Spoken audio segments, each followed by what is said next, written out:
The Politics podcast is brought to you, as always, by patreon.com/JuRY. Support the show by donating here. It's once per week you get 4 shows. Okay, you get 3 episodes of the Politics podcast. You get 1 episode of this show. You can email into all of them. We love you, and you love us, hopefully. So go ahead and check it out. Patreon.com/JuRY. You guys have continued to make this, just an unbelievably amazing experience so far. If you have enjoyed the show, kick in whatever you would like. It's always going to be free, but if you would like to continue to encourage this kind of bull-essery, then please go ahead and do it. Also, buy The Contender, the game of presidential debate. If you would like to get the game, now's the time to do it, man. You're going to want it for your election night party. You're going to want it for your school. You're going to want it for your life. And I think we are out. We are sold out of the Battle of St. Louis mini expansions. But the Battle for Nevada, the Las Vegas Showdown, will be available on Wednesday. Don't be a jabroni and get left out like you might have for the first 2. Get this one while you can. It will go on sale tomorrow. That is Wednesday, the day of the debate. Make sure you pay attention to @ContenderGame on Twitter, or make sure you're on our mailing list. To do that, go to thecontender.us. And, of course, buy stickers or DIAF stickers that are drawn by Carter Johnson. Coming to the end of this pack. Just going to let you know we're in the process of putting together our next pack. So if you want this one, you better get it. It's only $5, by the way. 7 stickers for $5. Now that's a bargain. Stickers or DIAF. But enough about how we support the show. What do you say we just go ahead and do the show?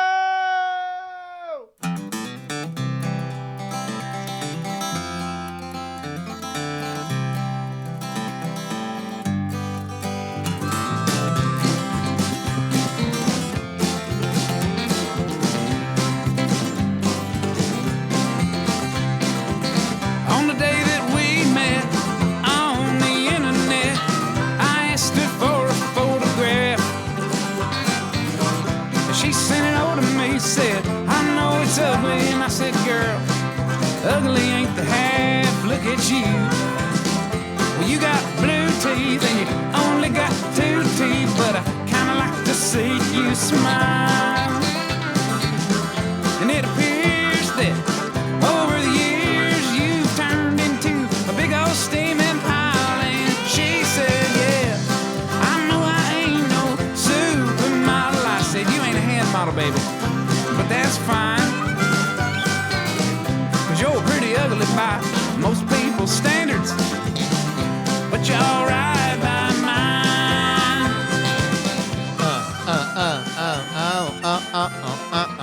mine. This isn't politics. This is JuRY. Welcome, everybody. Still recovering from my jet lag. Oh, man. There's a lot of stuff you have to do when you come back from 2 weeks of vacation. I swear to God. It's weird. Went to bed at 9 p.m. last night. Woke up at 5:50, ready to go. Here's the problem. All right, we're gonna get into some personal stuff, and then we're gonna talk about Florida, and we're gonna talk about the strip club, and we're gonna talk about a lot of stuff. But let me start with a personal situation that I'm currently going through. So normally, here's my routine. I'm gonna lay out my routine for you guys. Wake up with Ashley around 6 o'clock in the morning. Fart around for about 40 minutes on my phone in bed. Get up, hopefully out of the door by 7 o'clock, and I go run around Lake Merritt. You can go ahead and Google Lake Merritt in Oakland. I'm right at the top of it. So run around it. It's 3 miles. Oh, usually I try to eat something too in that screw around time. Come back, and then, immediately it's either get ready for politics, or get ready for the morning stream on Tuesdays. So I got a morning thing, then I'll go take care of contender stuff, then I'll come back, do an afternoon show if I have an afternoon show, and then get ready for the night show if I have a night show. So the problem is that that's far different than what I normally do. And by the way, I'm very proud of the fact that I've established this schedule because I was a very asynchronous kind of guy when every other point in my life. You know, I've usually only hung my hat on whatever gigs I had to do that day, and I would just sort of, put stuff around it. But I've tried to keep myself on a bit of a schedule, and I believe it has been beneficial for my life. I believe that waking up earlier has been beneficial for my life. It only took me to the age of 33 to figure this out. Now, this schedule gets thrown out of whack when my schedule for 2 weeks in London is eat so much I want to explode and drink until I fall asleep at 3 o'clock in the morning. So now I have to jam myself back into this schedule because there's no there's just no happiness in trying to figure out how to ease yourself in. You just got to throw yourself right back in so you can get back into the process that becomes a virtuous circle of success. But man, does it suck. I mean, really, it's like the only solace I have as I'm creaking around, because now if you try to run 3 miles after not running at all for 2 weeks, your knees hurt, your legs hurt. It's just a problem. And the only thing that you could say is, well, this is why I should have been running while I was in London. I should have kept some semblance of my schedule while I was away on vacation so I could not have suffered the kind of relapse pains that I am now going through. It's very annoying. It's very bothersome. So that is the mood that I am in. I'm now, I think, on the final throes of getting over my jet lag coming back from across the pond. I am creaky kneed, which I'm sure is a very promising sign for how I'm aging. And I want to tell you guys about the cultural art, the cultural excursion, the cultural expression that is the South Florida strip club. So I don't know, and maybe, you want to know what? Hit me up in the chat room, because I've come to get the sense that strip clubs are very much regionally divergent. Like, some cities think of strip clubs differently than other cities do. Some of them have strip club scenes, right? For which they are not thought of as that big of a deal. It is a wider cross-section of humanity goes to them. People have a different opinion of them, as opposed to some areas. And I've tend to find out that this is, or I've correlated in my own little statistical situation, that places that have less strip clubs tend to think of them in different ways. And I would say less positively. For example, let's draw the line, draw a little graph, right? And put out 10 pieces, 10 spaces on it, right? Let's have one be sports bar, right? Let's even go so far as to say Hooters, right? A Hooters is a 1. And a brothel is a 10, right? Now, for the sake of this argument, let's just say that all of it is legal. We are only trying to discern where you are morally on this scale, on what you think of it. So if Hooters is 1 and brothel is 10, where does strip club land between them? Because I would make the argument that for me and how I was raised and how I grew up, a strip club is far closer to Hooters. It's thankfully they don't serve wings for the sake of the girls. Because that's a real wet nap situation if you catch my drift. But although I'm sure some strip clubs serve wings, there's a weird food in strip club culture that I don't even understand. But let's say this. For me, I would say that a strip club is probably a 2 or a 3. Now, some people might think different. We're seeing here 7s, 6, 8s. And that's I'm assuming that that's a regional thing. I just am.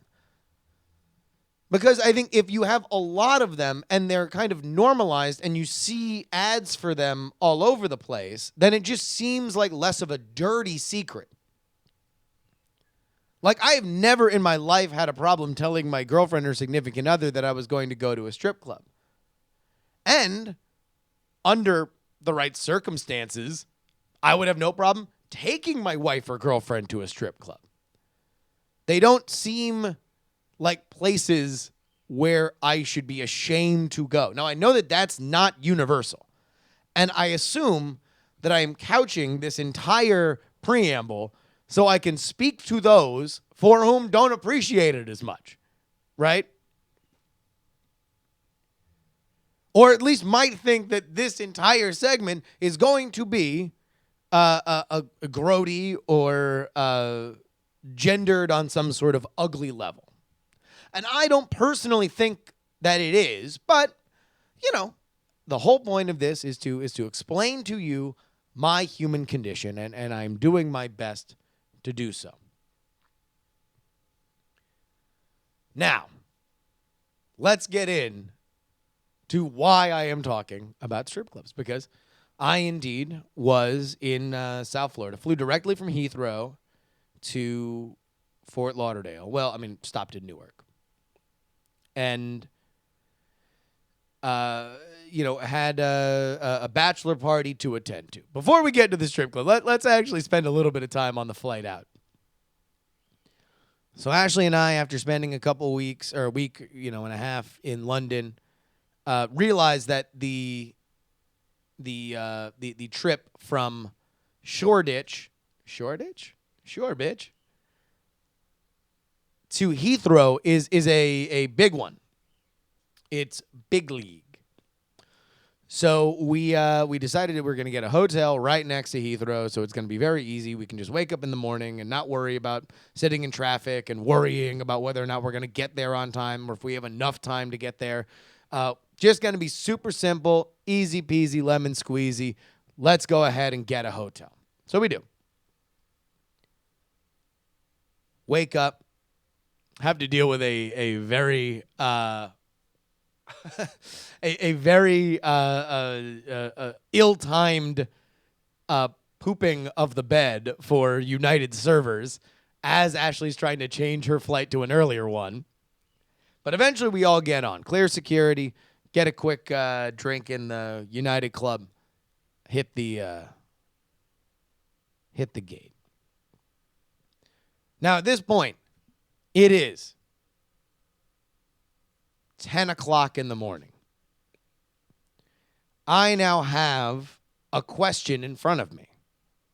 When do I try to sleep if I try to sleep? Because I got 8 hours to Newark and then 2.5 hours to Fort Lauderdale. By the time I land in Fort Lauderdale, I will be at 7 o'clock Eastern time. So I should not, theoretically, if I'm going to act like I am on East Coast time, maybe I should go back to sleep. So I decided to do that. Except here's the problem. The process of going to sleep involves me continuing to drink. So I'm like, all right, here's the plan. I'm going to drink. I'm going to watch movies because on United you can just go to their local server of movies. So I picked out a bunch of movies. And I'm like, all right, I'm going to watch movies that I've already seen before. I'm going to drink until I fall asleep. I'm going to get some Z's. Okay, cool. So I pick the new Star Wars. All right, here we go. Star Wars Episode 7. Start watching it. And I love it. I haven't seen it since it was in theaters, and I'm just falling in love with this movie. I'm so excited with this movie. I love this movie. Meanwhile, there is a flight attendant by the name of Lester. For whatever reason, Lester really takes a liking to me. Lester, after me asking for 2 red wines, says he has his British accent, and he's like, no. Takes my plastic cup away from me. I think, holy crap, am I being cut off? Is this, like, am I really, like, does he realize that I am too drunk already, and he doesn't want a problem somewhere over the Atlantic Ocean? No, that's not the case at all, because he brings me back a wine glass, an actual glass from first class, so I don't have to drink out of a plastic cup like the plebs. And he keeps coming back and pouring, So now I'm like 5 red wines in. I realize that I've already gotten to the end of The Force Awakens, and I certainly haven't gone to sleep. And at this point, my mind begins to shift. All right, here we go. Now I'm going to watch movies I haven't seen yet. So I watched Truth, the movie about the Dan Rather, George W. Bush Army Service 60 Minutes story. That movie's garbage. It's a really ridiculous movie. But I watched that. And now I'm on Twitter, and I'm answering Twitter questions, and I'm all fired up. I even forget what movie I watched after that. But now I'm just... I played some Hearthstone. This is something I'm totally committed to staying up, rather. So there comes a point, and I keep getting refilled, that I go to hand Lester my glass to give it back to him because I don't want any more red wine. I've come to the conclusion that I am now indeed too drunk. So I go to hand him the glass of red wine. But for whatever reason, what I think I'm saying is in a clear and declarative voice, Lester, here is my glass. I have had too much to drink. I would like to appreciate you for your hospitality. Thank you, sir. What apparently came out was a wine glass. Because Lester looks me right in the eyes and says, well, aren't you a lush? Well, at least one of us can drink. Runs back, refills the glass, gives it back to me. And at that point, I have nothing else to do. I mean, I've just been handed another glass. What am I going to do? Throw it in his face? Down the hatch for the yank. Land in Newark. Go to the United Club. So I'm sitting there, and all of a sudden this lady comes back and tries to order a drink. She's very, very picky. She walks up and she says, hey, what dark beers do you have? And they go, oh, we got this porter. She says, too dark. What do you got else? And he's like, well, we got some ambers and we got some pilsners. Too light. Do you have anything in between? Anything in between the amber and the porter? It's like, no. Okay. So at this point, I'm like, well, look at this. Look at this lady. Like, this United Club is absolutely popping. It's going off right now. It's just all sorts of people are in there. It's a big one with a big bar. They got 6 or 7 bartenders slanging drinks, all manner to every kind of person that's coming through. This is the big United hub, so of course the United Club is just banging. And here's this lady asking every which question she possibly can. And boy, howdy, you will know for sure that your old pal Jerbs was judging this woman. So eventually the bartender just says, hey, listen, here's a sample of the porter. If you like it, you can have it. If not, you can get something else. She goes, okay. So now, because I've been drinking quite a bit and I've already acknowledged that I feel that I'm better than her, I strike up a conversation. And I'm just like, hey, lady, what's going on? Now I expect her to just be terrible. I expect her to just be an annoying human being. And boy, does it start off right for my assumption when she says, anyway, I'm from New Jersey. Nailed it. Nailed it. I knew I was better than this lady. She's like, well, where are you coming from? Well, I just came back from a vacation. I ate and I drank, and now I'm going to a bachelor party. What are you up to? She looks me dead in the eyes and says, I'm going to dig a well in Rwanda. Oh. I don't know if I've ever felt so deflated in my life. I felt I was so morally superior to this woman. She was being so annoying at the bar. She was from Jersey. And sure enough, she's with a Christian mission there to dig a well in Rwanda. I've never felt so small in my life. Oh my God. I felt just so bad. So anyway, we keep talking. She's a real sweet lady. I hope she has a great time in Rwanda. Doing the Lord's work, literally. We get into this great conversation about how they should be restricting THC levels if they legalize marijuana. Yada, yada, yada. Get on the flight down to Fort Lauderdale. Sleep there. Get off. And now we get in to our strip club story. This is the next night. Have a great big fancy dinner.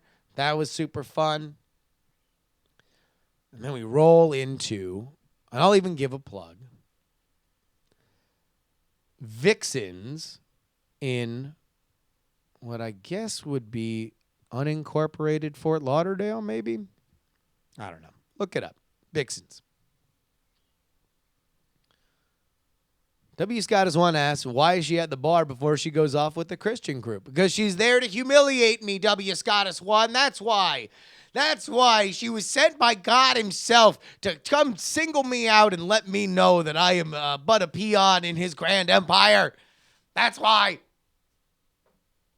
We're at the titty bar. Back to the titty bar. We decide we're going to do it up right. We're going to do it up proper. We got to go ahead and get a couple bottles, get in the VIP area. It's easier to do.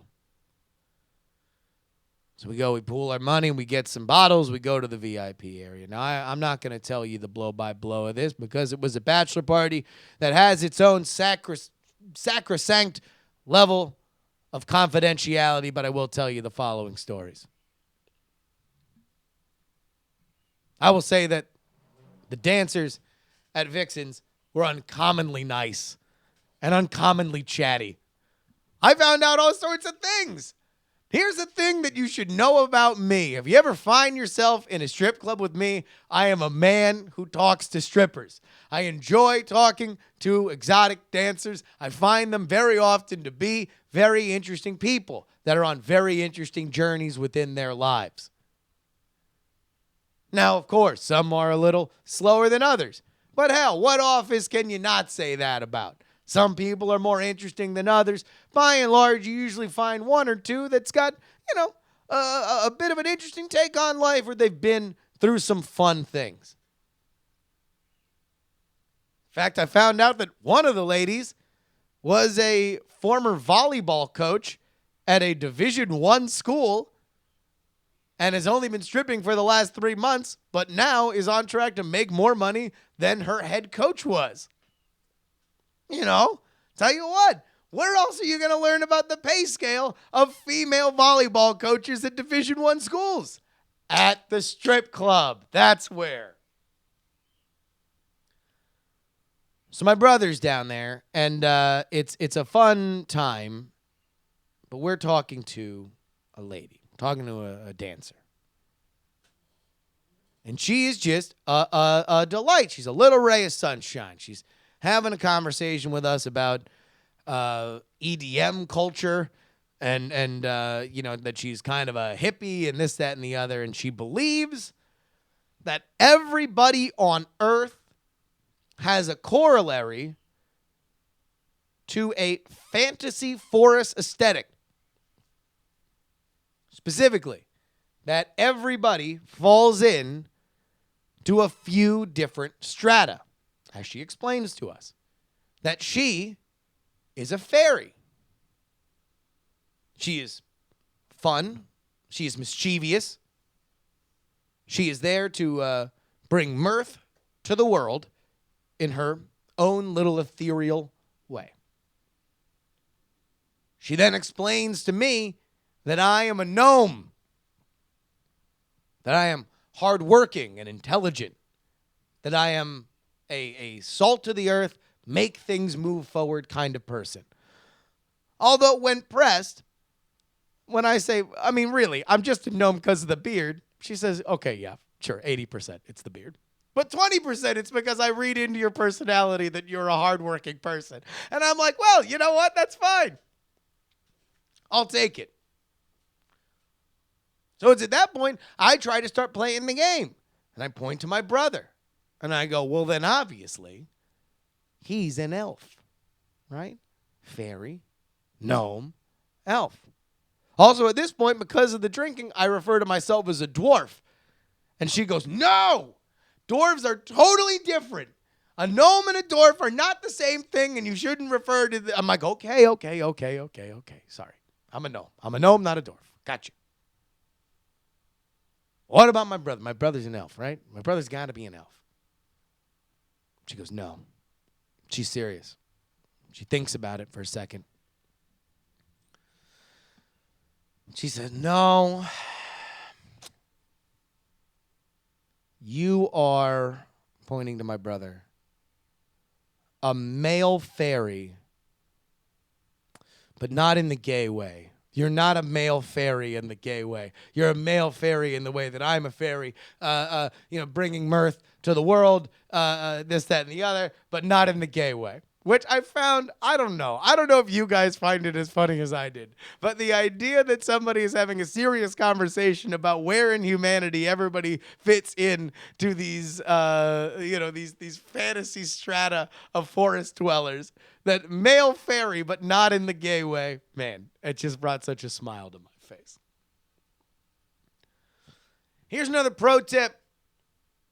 Pro tip. At some point, during a bachelor party, during a strip club excursion, you might have a friend that gets overserved. Maybe has a few too many. Beyond his limit. His or her limit.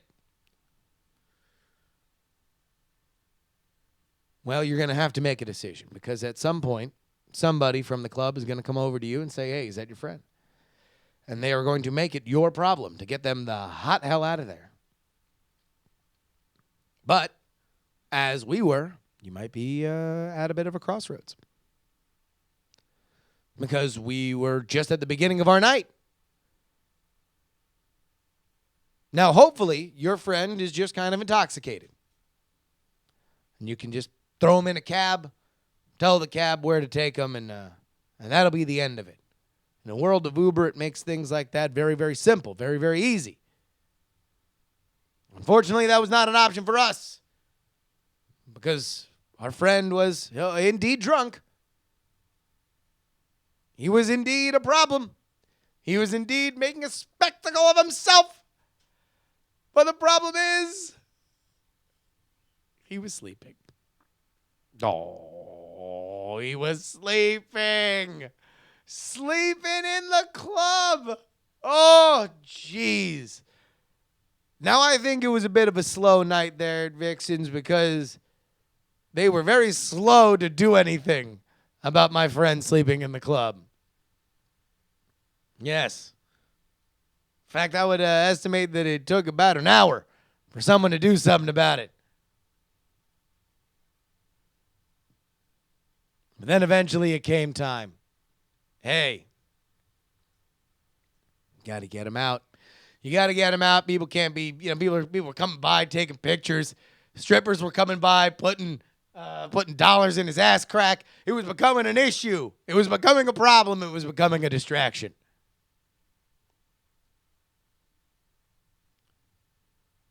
So, we got to make the call. We got to get him out of here. Can't lift him up. He's a stout gentleman.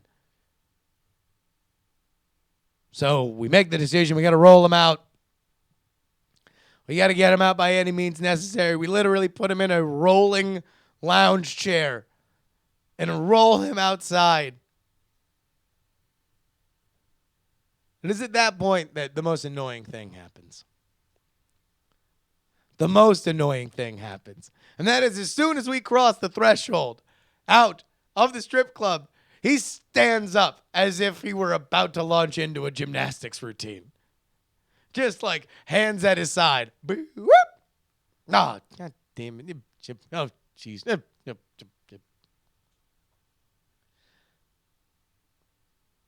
So eventually we go ahead and get him out of there. There's a hero amongst us who not only drives him back, but then has the wherewithal to drive back to the club. We salute you.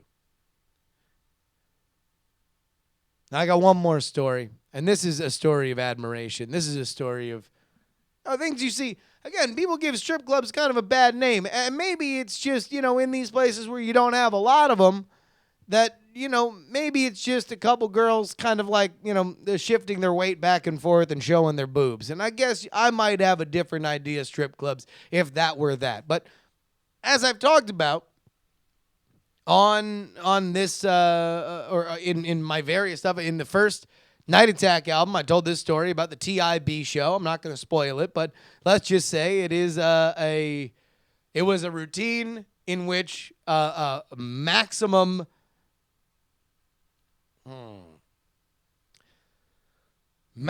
contact was made between three girls with maximum physicality. It was a very impressive acrobatic feat that led to acts for which I will not describe on this otherwise far more family-friendly show. My point is to say that there is a lot of athleticism that exists inside of these establishments.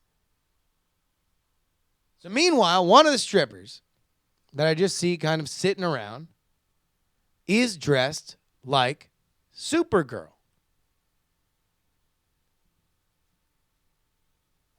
Now, this is something that happens that I've noticed as I've gotten older. Is there's going to be a point in which there's a full cosplay strip club. I swear to God, it will happen in my lifetime. There will be a nerd-focused strip club in my lifetime. It will exist. If it does not already, it might. Because you see it more and more and more and more and more. And so this girl is dressed like Supergirl. Now, again, I'm going to describe her physical appearance, but I do not mean to seem boorish here. I'm just trying to paint a mental picture so you understand how surprising what happened afterward is. I would describe her as short. She was not, as one might understand in the cliche of a strip club, she did not have the Jessica Rabbit figure. She wasn't a brick house, as one might explain. She was kind of, I would say, girl next door-ish. Very, very pretty, but not exactly, hourglass figure.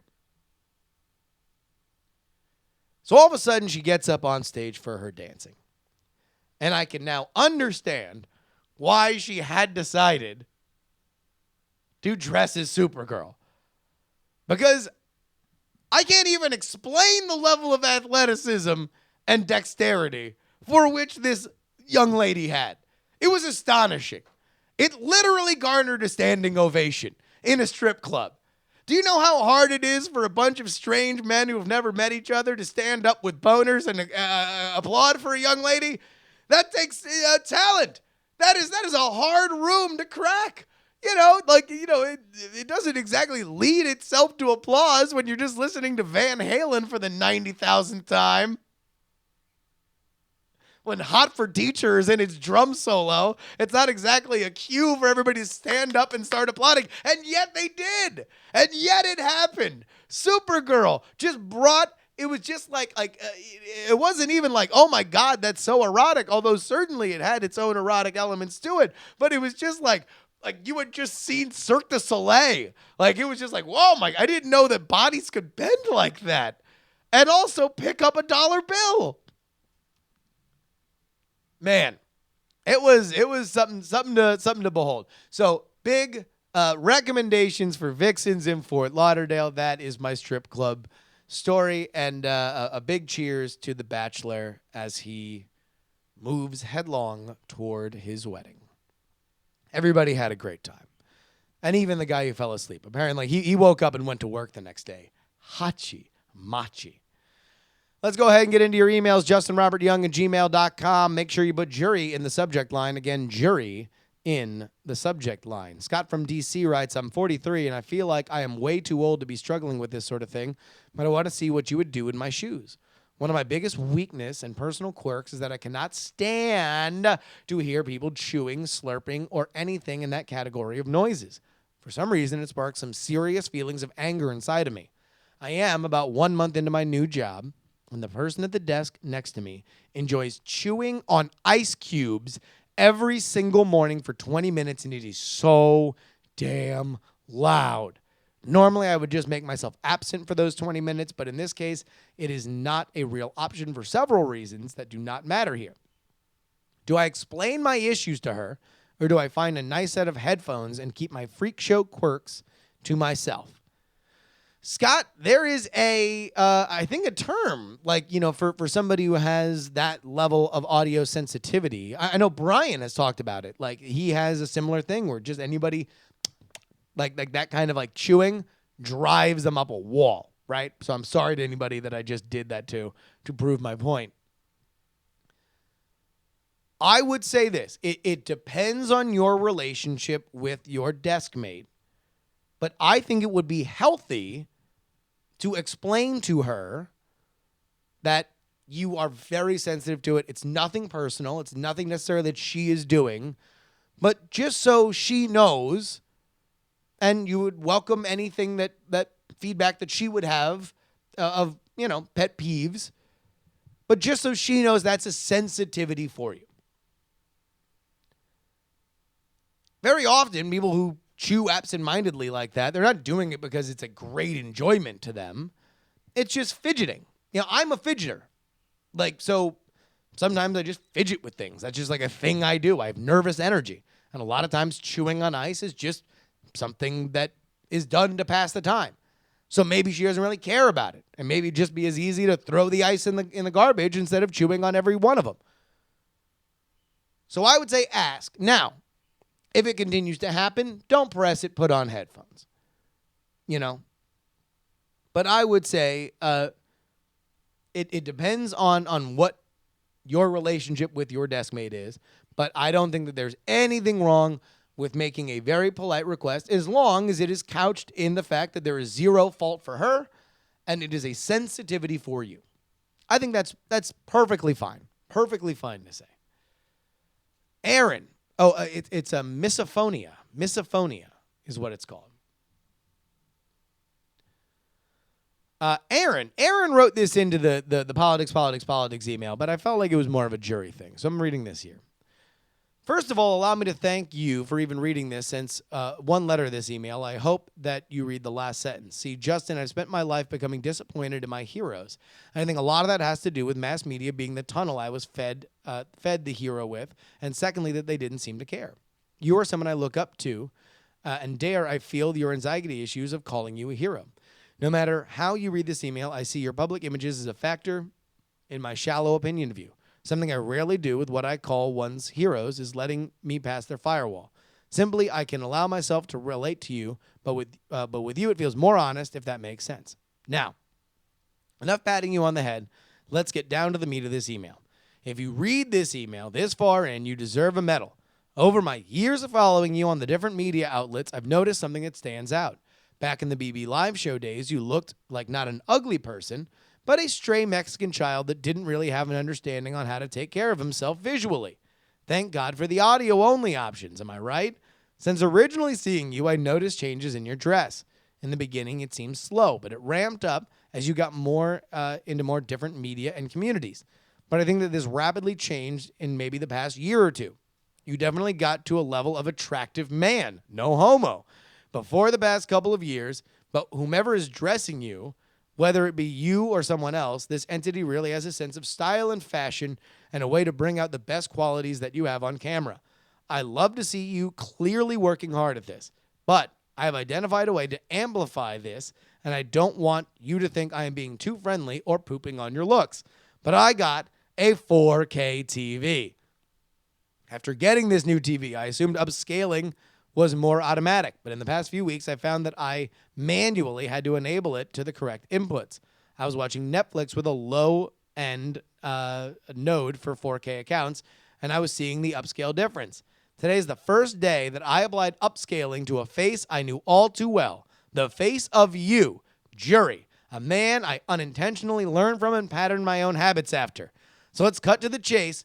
This email is too long already.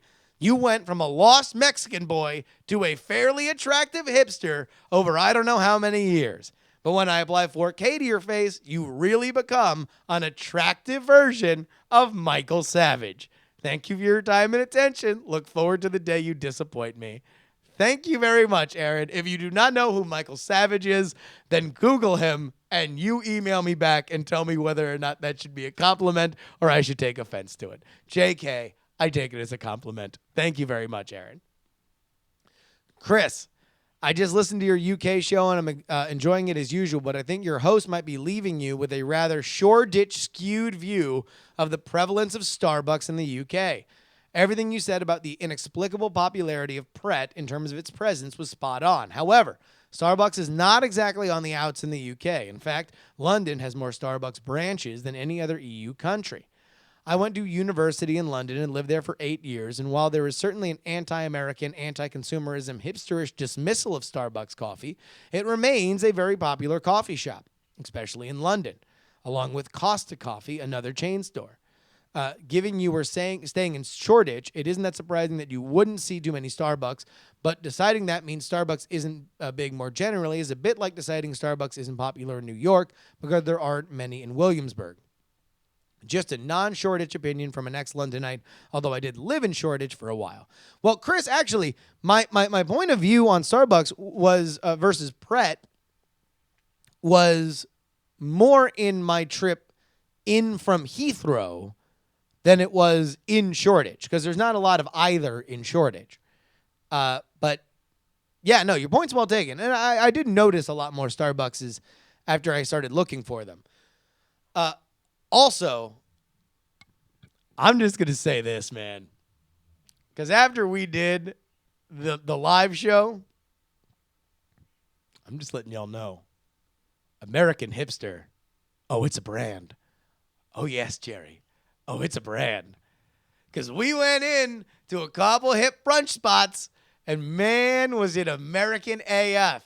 I'll tell you what won the cultural wars in the UK. America's hot right now in the UK. I'm going to let y'all know that. Here's why. We have Amazon.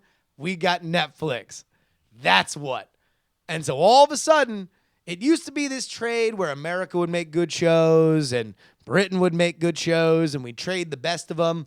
Not anymore, homie. Not anymore. Because Amazon, Netflix, and Hulu came around, and now and HBO, and now they all made 1 billion shows a year, and now it's all American stuff. Every billboard I saw was for an American show. It was all, and now British actors come over, and they play in American shows, and now American companies like Amazon and Netflix are making their own British shows. But for right now, it's all American. We've taken over. All the hipster stuff in Shoreditch, they're all acting like they're like they're Williamsburg. They're all acting like they're San Francisco. The super hipster brunch spot we went to, great by the way. all food that was very, very, very much like it is out here. And here's the cultural tap out: pour over coffee. Rest of Europe could give a rat's ass about pour over coffee. That's why Starbucks, there ain't just a lot of just drip coffee action at all in that whole place. But at the hipster places, oh, they're out there. They're out there with their pour overs. That means we got something going on over there, America. We might have exported hipster back out to the UK. Jeff S. writes, "Hey, buddy, Metal Mongrel here. I was listening to your JuRY show asking for I'm proud of you replacements when I had a few thoughts. How about this as a quote? I like that thing you did," and then send them a dick picture. Or, "Hey, keep it 100. Or, quote, "I'm so happy that you're finally doing good stuff. Anyway, just a few suggestions to mull over. Please don't die." Frozen Summers writes, "I totally get the whole panic attack thing when it comes to receiving work-related emails and pretty much any kind of phone call. I hate making phone calls. I just spend the whole day sending emails just to avoid as many phone calls as possible. A case in point, at the start of the year, I avoided opening an email from the big manager for over a week that was just a meeting request, thinking it was the employment equivalent of we need to talk relationship talk. It wasn't. It was actually a promotion of sorts, but it still threw off my mental stability for a while. As for fixing it, I got no idea. I'm proud of you, you jagoff." Well, Frozen, I would say let it go.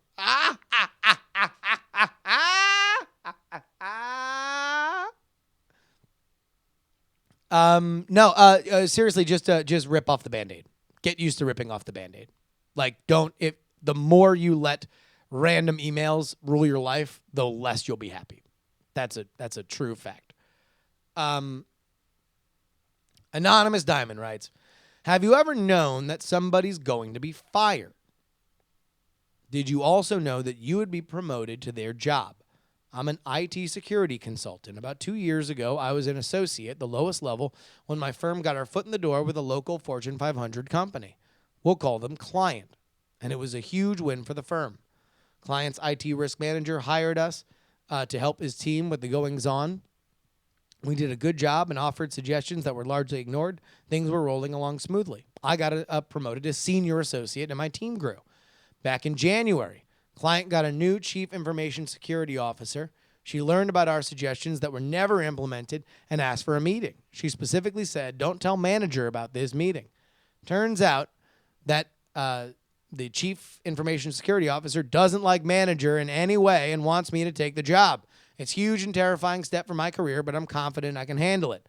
I know that you generally can't be promoted unless there's a vacant spot above you. That spot was always vacated voluntarily. I actually like manager, even though he's a bit of an ass. I have no doubt that he'll land on his feet, but it still feels scuzzy knowing he's being dealt a blow that benefits me. Have you ever had a similar experience? Tips for handling the, not really guilt, but weirdness." I mean, I have not really had that particular situation.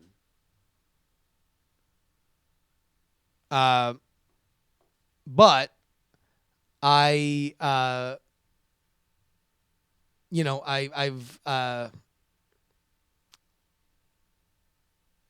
I will say this. You just got to roll with the punches. There's really no other way to do it. If you had a closer relationship with your manager, I would say give him a heads up. If not, then you just got to let it go. It's just a rough situation. All right, everybody. Email me, JustinRobertYoung@gmail.com. Put JuRY in the subject line. Twitter and Instagram is at Justin R. Young. You can join the conversation at diamondclub.reddit.com. Also, make sure that you hit me up on Snapchat. Make sure you follow at Contender Game, at the Contender Game. Tell you what, I got to go get my Amazon Fresh. I love you. I'll see you later. Please don't die.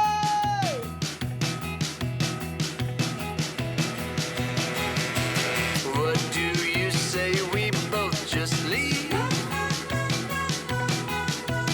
Why is there more here left to see? I don't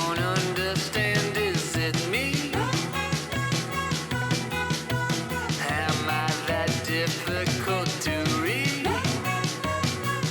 I'll let myself out and see you turn around just in time to shout back at me. Do you like the way y'all dressed up? Do you like how your hair gets cut? Do you like when your friends fuck up? Don't you think you Diamond Club hopes you have enjoyed this program.